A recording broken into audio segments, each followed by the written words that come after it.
బయలుదేరుతారు.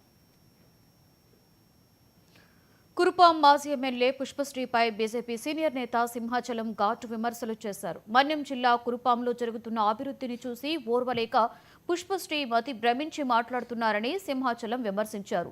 నియోజకవర్గ అభివృద్ధి గురించి మాట్లాడే అర్హత పుష్పశ్రీవాణికి లేదు అన్నారు. వైసీపీ పాలనలో రోడ్ల పరిస్థితి చూసే 11 సీట్లకే తమని పరిమితం చేశారని ఎద్దేవా చేశారు. నియోజకవర్గంలో అంతర్గత రహదారులు పాడైనా మీకు కనిపించలేదా అని ప్రశ్నించారు. టిక్టాక్లు, సినిమా డైలాగులు చెప్పడం వల్లే ప్రజలు ఘోరంగా ఓడించారన్నారు. యొక్క రక్త మాంసాలతో మీరు గోడలు కట్టుకొని ఈరోజు మాట్లాడుతున్నారు. ఇదైతే కరెక్ట్ కాదు. మీ యొక్క అవినీతి భాగవతం ఏంటో మాకు బాగా తెలుసు.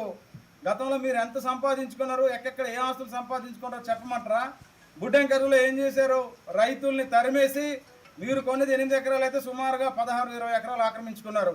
అలాగే ఆమిటి పంచాయతీ పరిధిలో కూడాను ఒక గిరిజనుల పేరున ల్యాండ్ తీసుకొని దాన్ని అలా ఆక్రమించుకున్నారు. వైజాగ్లో చూపించమంటారా, లేదంటే హైదరాబాద్లో చూపించమంటారా, లేదా ఒడిశాలో చూపించమంటారా మీ అక్రమ ఆస్తులు అనేది సూటిగా అడుగుతున్నాం. ఇంకోసారి దయచేసి మీరు కోట దుర్గం అని మాట్లాడకండి. గిరిజన ప్రాంతాల్లో అడవి తల్లి ఆదివాసీ బిడ్డల యొక్క ఆగ్రహానికి గురైపోయి డిపాజిట్లు గలంతైపోయి మీ ఉనికి ఎక్కడ కోల్పోతామని చెప్పి ఇలాంటి చౌకబారిన మాట్లాడుతున్నారు. ఇది పద్ధతి కాదు. గిరిజన దేవతలు పిలిస్తే పలికే దేవతలు అంగరాలమ్మ, జాకరమ్మ, కప్పరమ్మ, గొడ్డలమ్మ ఇలాంటి దేవతల ఆగ్రహానికి గురయ్యారనుకో ఈ కురుపాం నియోజకవర్గం పులిమేరలు దాటి పారిపోతారు దెబ్బకి. మీకు మీ కోటలో ఉన్నటువంటి దుర్గమ్మే మిమ్మల్ని బహిష్కరించి డిపాజిట్ లేకుండా ఓడించింది. తిరిగి మళ్ళీ మా ఎమ్మెల్యే గారి మీద మీరు సెటార్లు వేస్తారా? ఇప్పటికైనా బుద్ధి తెచ్చుకోండి. మీ విశ్వస్థాయి సమావేశంలో మీ పార్టీ కొంచెం చర్చించుకో. నీ వైఫల్యాలు అంటే నువ్వు తెలుసుకో. అంతేకాని కూటమి ప్రభుత్వం అనేది సంవత్సరం అయింది.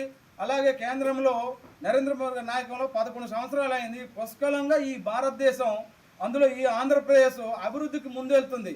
అభివృద్ధికి సుపరిపాలనలో తొలడుగు ముందుకు వెళ్తుంటే అది చూసి ఓరవలేక, అలాగే కురుపాం నియోజకవర్గంలో ఎమ్మెల్యే గారి యొక్క ఆవిడ చాకచక్యము, ఆవిడకు ఉన్నటువంటి స్నేహపూరితమైనటువంటి స్నేహభావము, వాటిని మీరు చూసి ఓరవలేకే మాట్లాడుతున్నారు.